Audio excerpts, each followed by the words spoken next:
कीलकम्। अस्य श्रीकीलकमन्त्रस्य शिवऋषिः अनुष्टुप् छन्दः श्रीमहासरस्वती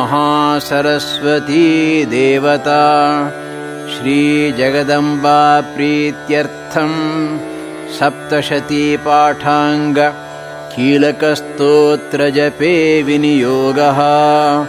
ॐ नमश्चण्डिकायै। मार्कण्डेय उवाच विशुद्धज्ञानदेहाय त्रिवेदी दिव्यचक्षुषे श्रेयःप्राप्तिनिमित्ताय नमः सोमार्धधारिणे।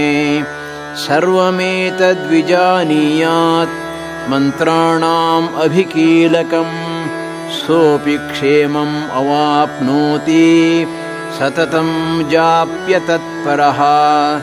सिद्ध्यन्त्युच्चाटनादीनि वस्तूनि सकलान्यपि एतेन स्तुवतां देवीं स्तोत्रवृन्देन भक्तितः।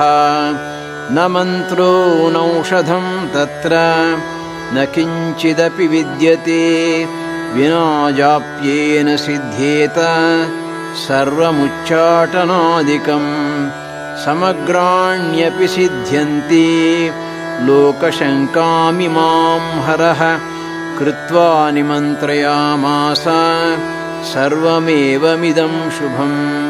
स्तोत्रं वै चण्डिकायास्तु तच्च गुप्तं चकारसः समाप्नोति सुपुण्येन तां यथावन्नियन्त्रणाम्। सोऽपि क्षेमम् अवाप्नोति सर्वमेवं न संशयः। कृष्णायां वा चतुर्दश्याम् अष्टम्यां वा समाहितः ददाति प्रतिगृह्णाति नान्यथैषा प्रसीदति। इत्थं रूपेण कीलेन महादेवेन कीलितम्। यो निश्चीलां विधायैनां नित्यं जपति सुस्फुटं स सिद्धः स गणः सोऽपि गन्धर्वो जायते नरः। न चैवाप्यटतस्तस्य भयं क्वापि हि जायते नापमृत्युवशं याति मृतो मोक्षम् अवाप्नुयात्। ज्ञात्वा प्रारभ्य कुर्वीत ह्यकुर्वाणो विनश्यति ततो ज्ञात्वैव सम्पन्नम् इदं प्रारभ्यते बुधैः। सौभाग्यादि च यत्किञ्चित् दृश्यते ललनाजने तत्सर्वं तत्प्रसादेन तेन जाप्यमिदं शुभम्।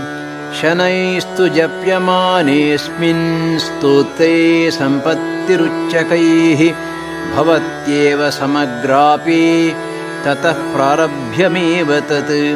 ऐश्वर्यं यत्प्रसादेन सौभाग्यारोग्यसम्पदः शत्रुहानिः परो मोक्षः स्तूयते सा न किं जनैः। इति भगवत्याः कीलकस्तोत्रम्।